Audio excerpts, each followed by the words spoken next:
कंस को ऐसे ही मन में नाना प्रकार की ख्याल आ रही थी। उस समय उसने जब देखता है सिंहासन पर जैसे भगवान चढ़े और उसको जब तलवार निकाली उसने कंस ने, तो वही तलवार छुड़ा करके वो फेंकी और भगवान श्री कृष्ण ने, क्योंकि दिल कहाँ रहता है, यहाँ, तो वहां उन्होंने एक घूसा जैसे ही मारा तो वहां से दिल निकलता है, वहां से प्राण निकलते हैं, तो प्राण में एक ज्योति रहती है। वो ज्योति सबके देखते देखते और भगवान श्री कृष्ण के चरणों में आकर के समा जाती है। बोलिए वृंदावन बिहारी लाल की जय। अब जैसे ही कंस की दो पत्नियां थी, अस्ति और प्राप्ति, ये जरासंध की पुत्री थी, यानी कंस के ससुर का नाम था जरासंध। तो जरासंध क्या था, उसका नाम जरासंध क्यों पड़ा, क्योंकि इनकी जरासंध की के पिता का नाम था राजा बृहद्रथ। उनकी दो पत्नियां थी, इनकी कोई संतान नहीं हो रही थी। अंगरा ऋषि उनके यहाँ आए। अंगरा ऋषि ने बोला महाराज आप दुखी क्यों हैं? बोला महाराज हम दुखी इसलिए हैं, हमारी आगे कोई वंश चलाने वाला कोई है नहीं। हम इसलिए दुखी हैं कि हमारे आगे आद औलाद नहीं है, ये धन दौलत का राजपाट का हम क्या करें। आप तो हमारे ऊपर ऐसी कृपा करो कि हमको कोई संतान प्राप्त हो जाए। अंगरा ऋषि ने एक फल दिया। अब रानी दो है और फल एक है। सोचा कि यदि इसको खिलाऊंगा तो इसको बुरा लगेगा, इसको खिलाऊंगा तो इसको बुरा लगेगा, तो जैसी अकल वैसा, तो उसको बीच से काटा, आधा फल दूसरी रानी को दे दिया, आधा फल दूसरी रानी को दे दिया। अब गर्भवती दोनों हुई, क्योंकि ऋषि ने जो फल दिया था एक पुत्र का दिया था। अब जब जब दोनों पुत्र पैदा हुए तो आधा भाग इस तरफ का उसको हुआ, आधा भाग इस तरफ का इसको हुआ, यानी वो भी मांस का लुथरा और ये भी मांस का लुथरा। अब क्या करें? अब राजा और रानी ने 50 गालियां दी, किसको? वो साधु महाराज को। अब साधु महाराज की क्या गलती? मृथा होए न देव ऋषि वाणी। और उस समय में क्या हुआ, राजा ने उस दोनों मांस के लुथरों को जंगल में फेंकवा दिया। जब जंगल में फेंकवा दिया तो वहां एक जरा नाम की एक राक्षसी रहती थी। मांस का लुथरा की जब उसको सुगंध आई तो वो वहां घूमते घूमते वहां पहुंची, एक टुकड़ा को इधर दिया, देखा तो उसको हाथ में उठाया, आगे गई तो दूसरा मिला, उसको देखा और सोचती है ये आधा इधर है आधा इधर है। अब उसने जैसे ही दोनों को संधि किया, यानी जुड़ाया, जैसे ही जुड़ाया तो एक पुत्र के रूप में परिवर्तन हो गया। बोलिए वृंदावन बिहारी लाल की जय हो। जब वो पुत्र के रूप में परिवर्तन हो गया तो उस चरा नाम की जो थी राक्षसी, उसके मन के अंदर ममता जागा। उसने उसको पाल लिया, क्योंकि हम बच्चा जब छोटा होता है ना, उसके अंदर छल कपट नहीं रहता। सुंदर बच्चे को देख करके हर किसी का मन उसको गोद में लेने के लिए मन होने लगता, क्योंकि छोटे बच्चों पे ही भगवान बसते। और उस समय उस जरासंध को उसने पाला और जब बड़ा हुआ वो, तो वही फिर राजा बना। अब जरासंध की दो पत्नियां थी, अस्ति और प्राप्ति, इनकी दो कन्या थी। वही दो कन्या जो है अस्ति और प्राप्ति जो है कंस को ब्याही थी। अब इसने वो दोनों वहां से रोती भागती पिताजी मैं तो विधवा हो गई, मेरे जो है पति को कृष्ण ने मार दिया। अब कहा गया है कि कुग्राम विभाषा कुलहीन सेवा कुभोजनम क्रोध मुखी च भार्या पुत्रस्य मूर्खो विधवा च कन्या विनाग्निमेते प्रवहंति कायम। यदि पिता के रहते हुए यदि पुत्री विधवा हो जाती है तो उस जीते जी उस पिता को नरक होता है। तो जरासंध ने भगवान श्री कृष्ण के ऊपर चढ़ाई कर दी। जब चढ़ाई कर दी तो उस समय 16 बार आया, 16 बार हार के भाग गया। 17वें बार में इसने और बड़ी सेना ली तो क्या हुआ, भगवान समझ गए कि इस बार मैं जीतूंगा नहीं इससे। 17वीं बार में क्या हुआ कि भगवान भागे। अब इसने सोचा, जरासंध का एक मंत्री था जिसका नाम था कालियावन, वो पीछे पड़ गया। जब तक मैं इसको मारूंगा नहीं, जब तक मैं वापस नहीं लौटूंगा। आगे जाके क्या होता है कि एक जो है मुचकुंद नाम के राजा थे जो सतयुग में देवताओं के लिए तरफ से लड़ाई करने के लिए गए थे राक्षसों को, और एक दिन में ही उन्होंने युद्ध को समाप्त किया और वो थक गए थे। देवताओं ने कहा कि महाराज तुम वरदान मांगो, क्या मांगना चाहते हो? बोले मैं थक गया हूं, मैं सोना चाहता हूं। बोले महाराज आप कितना सोना चाहेंगे? बोले सो लेंगे, 1-2 युग सो लेंगे। सतयुग में जो सोए त्रेता पूरा निकल गया, सतयुग तो पूरा निकल गया, त्रेता पूरा निकल गया, द्वापर का अंत चल रहा था। तो बोले जाओ, तुमको जो भी जगाएगा वो जल के भस्म हो जाएगा। वो भगवान जानते थे।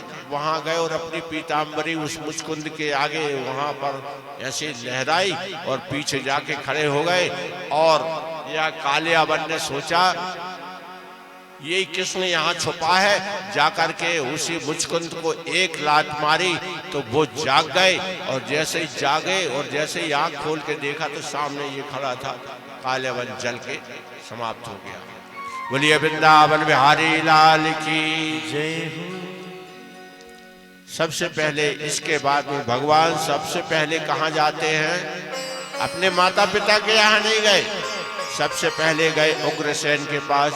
उग्रसेन को कंस ने बंदी बना रखा था। कंस ने जो बंदी बना रखा था, सबसे पहले उग्रसेन को बाहर निकाला कारागार से और उनको उस गद्दी में बिठाला जहां कंस बैठा था। और हाथ जोड़ करके पूछा, महाराज यदि आपकी आज्ञा हो तो मैं अपने माता पिता से मिलना चाहता हूं। उग्रसेन ने कहा मैं आपके साथ में चलता हूं। और जाकर के वहां सबसे पहले ये अपने माता पिता से मिलते हैं। माता पिता से मिलने के बाद अब उस समय में जब माता पिता से मिलते हैं तो क्या होता है, इनके हृदय में माता जो देवकी थी उनको प्रेम उमड़ आया। क्योंकि इसने जो है कितने साल तक इंतजार किया, क्योंकि माता और पुत्र का जो रिश्ता होता है ना, उसको कोई ममता उनकी कोई नाप नहीं सकता।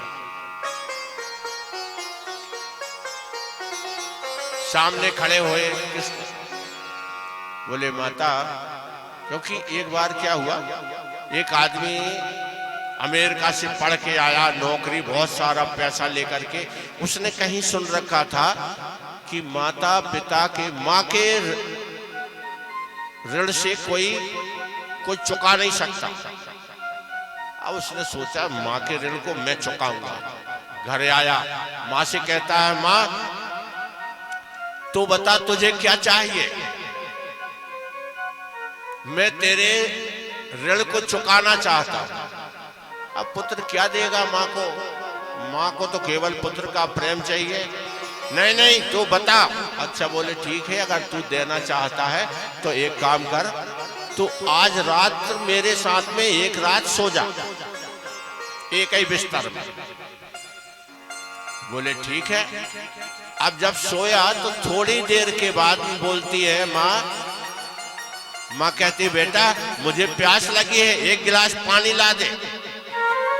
पुत्र गया पानी लेने के लिए और माँ ने थोड़ा सा पानी पिया और थोड़ा सा वहीं गिरा दिया, जहां वो सो रहा था वहीं गिरा दिया। लड़का ने कुछ नहीं बोला, चलो भाई गिर गया। थोड़ी देर बाद बोले बेटा फिर से प्यास लगी है, फिर से पानी ला। फिर से पानी लाया, थोड़ा ज्यादा गिरा दिया।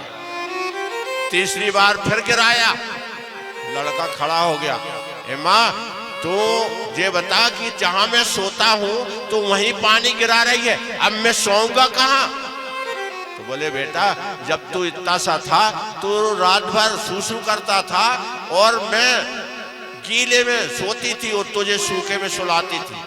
बड़ा आया पुत्र को जो है मेरा कर्जा उतारने, चल भाग यहां से, तू कर्जा उतारने आया है। माँ का कर्जा कोई उतार नहीं सकता है, क्योंकि कहा गया है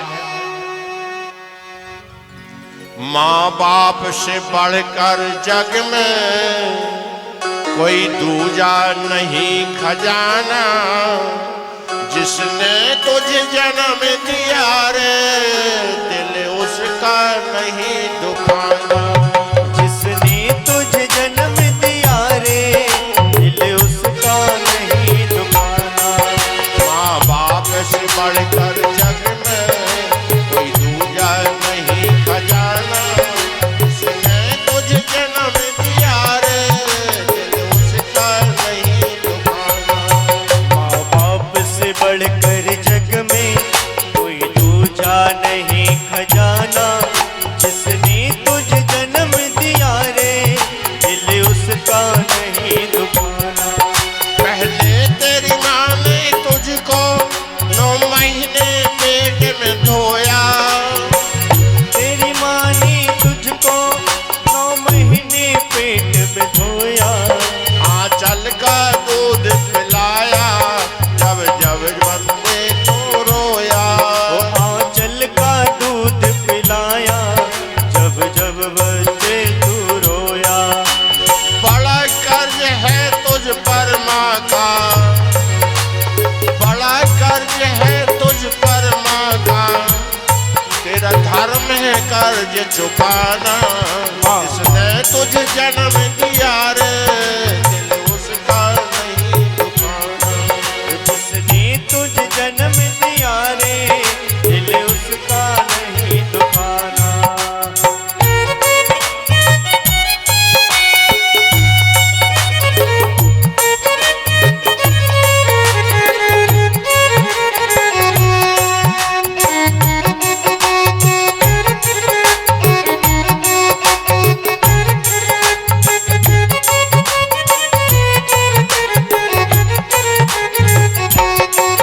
दिन रात तुझे तेरी माँ ने बाहों में तुझे झुलाया।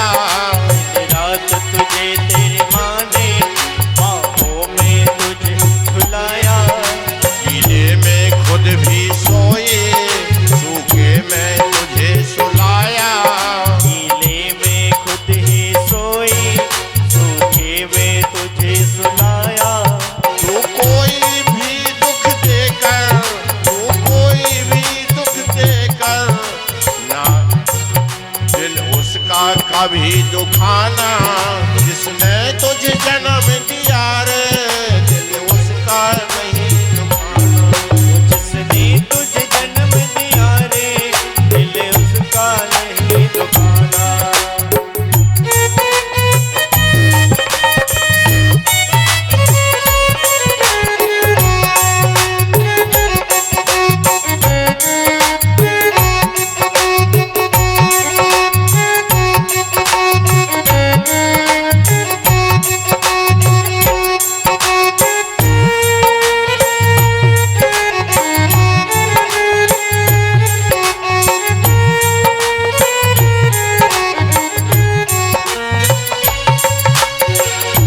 माँ बाप की शरण से बढ़कर कोई दूजा स्वर्ग नहीं है।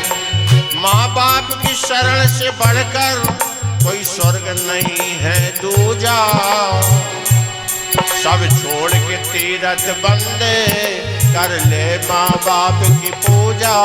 सब छोड़ के तीरथ बंदे कर ले माँ बाप की पूजा।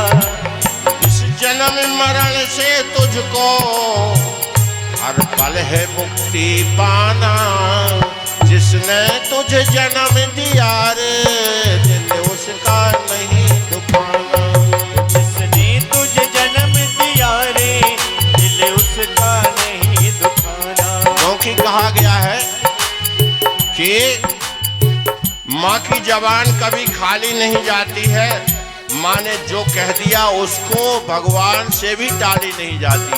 जिसने माँ का आशीर्वाद ले लिया, परंतु क्या होता है, एक माँ 4-4 बच्चों को पालती है और 4-4 बच्चों से एक माँ पाली नहीं जाती।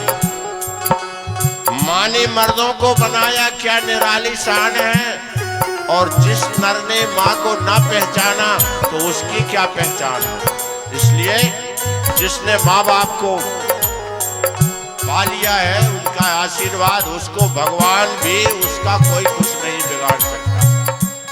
इसलिए हमेशा माँ बाप की इज्जत करना चाहिए। तो सबसे पहले हाथ जोड़ करके भगवान श्री कृष्ण कहने लगे, हे माँ, मेरे कारण तुझको इतना दुख उठाना पड़ा। मैं तेरे लिए क्या कर सकता हूँ? ये शरीर भी तेरा है। मैं तेरे लिए क्या कर सकता हूँ? जो आज्ञा हो सो बोल। माँ ने कहा, बेटा, मैंने तेरे अन्य 6 भाइयों को नहीं देखा, मैं उनको देखना चाहता हूं। विधि को, विधि के लेख को भी भगवान ने वहां बदल दिया। बलराम के साथ में गए, अतल बितल सुतल तलातल सातल महातल पाताल में जाकर के उनके जो 6 भाइयां थे उनको शंखचूर्ण नाम का वहां एक दैत्य था, वहां से, क्योंकि उन्होंने इतना पाप जो जन्म लेता है और छठी नहीं होती वो मर जाते हैं। मतलब वो ऐसे जीव घोर पाप करके ही आते हैं। वहां से लाकर के छुटकारा, बोले महाराज आप इनको ले जा जरूर रहे हो। ये 2 दिन के बाद पुनः यहीं आएंगे, क्योंकि उनको ये श्राप था कि तुम बड़े हो ही नहीं सकते, क्योंकि बड़े होगे तुम और सामने वाले पे गलत दृष्टि डालोगे। इसलिए ब्रह्मा ने उनको श्राप दे दिया था कि तुम बड़े हो ही नहीं पाओगे, जैसे ही जन्म लोगे और तुम मृत्यु को प्राप्त हो जाओगे। पुनरपि जन्मम पुनरपि मरणम। भगवान ने उनको लाया और अपनी माँ से उनको मिलाया। इसके बाद उनको पुनः वापस भेज दिया। आगे की कथा आती है, भगवान ने सोचा सबसे पहले मैं जाकर के कुब्जा के यहाँ जाऊंगा, और कुब्जा के यहाँ गए और कुब्जा की मनोकामना पूरी करने के बाद सीधे गए जे विदुर महाराज के यहाँ। तो विदुर महाराज तो घर में थे नहीं, विदुरानी थी। जैसे ही वहां गए तो क्या देखते हैं, विदुरानी, क्योंकि आजकल घर के अंदर नहाने की व्यवस्था है, पहले खुले ही इसमें बाहर ही नहाते थे, तो उस समय विदुरानी बाहर ही नहा रही थी। और जैसे ही भगवान पहुंचे, अरे भगवान आए, वो देख करके इतनी प्रेम में पागल हो गई, उसने जो है वही पीढ़ा रखा था उल्टा रख दिया। भगवान इसमें बैठो, और उसको यही धुन नहीं कि भगवान को कहाँ बिठाला जाता है और मैं कपड़े मैंने पहने हैं या नहीं पहने, अपना सुध बुध सब भूल गई और वैसे ही गई अंदर। कुछ खाने के लिए भगवान को लाओ, तो जहां नहा रही थी वहीं पर 2 केला रखे थे, वो लाई, और प्रेम के कारण उसने केला की छिलका खिला रही और गूदो फेंकर जा रही। यहाँ केला का छिलका गूदों का ढेर लग गया। इधर देखती है 2 केला रखे हैं, फिर से गूदों को फेंक दे, छिलका खिला रही, गूदों का ढेर लग गया और भगवान प्रेम से खा रहे। और इतने में विदुर जी आ गए। अरे विदुरानी, तूने तो कपड़े तक नहीं पहने और भगवान को कहाँ यहाँ उल्टे बिठा। जैसे ध्यान भंग हुआ, अरे मैं तो कपड़ा नहीं पहने और भगवान ने क्या सोचा होगा। और जो लज्जा के मारे जो अंदर गई सो बाहर निकल के नहीं आई। अब इसके बाद में विदुर जी ने क्या काम किया, एक केला को लिया और गूदे को खिलाया, छिलका को फेंका। विदुर जी ने हाथ पकड़ लिया, बोले बस विदुर जी, अब मुझे जो है इतना आनंद तुम्हारे गूदों में नहीं आ रहा है जितना आनंद मुझे इस छिलके में आ रहा था। क्योंकि भगवान प्रेम के भूखे होते हैं, भगवान भाव के भूखे होते हैं। हम क्या खिला रहे हैं वो मायने नहीं रखता, हमारे खिलाने का भाव कितना है, भाव कैसा है, ये मायने रखता है। तुम 56 भोग खिला दो और भाव नहीं है तो कुछ नहीं है।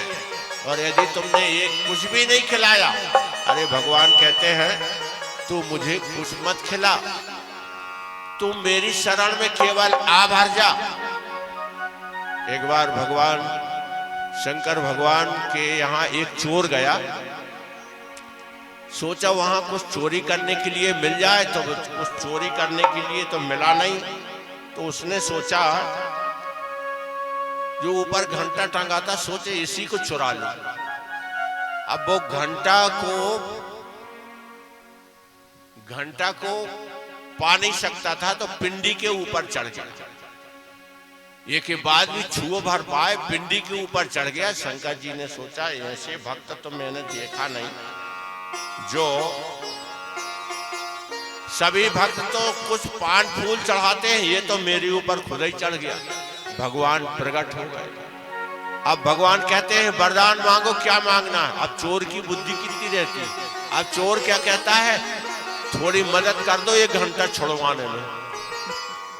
तो भगवान ने वो घंटा छोड़ के उसको दे दिया, बोले ले जा, और फिर से अपनी माया से वैसे ही घंटा फिर बांध दिया।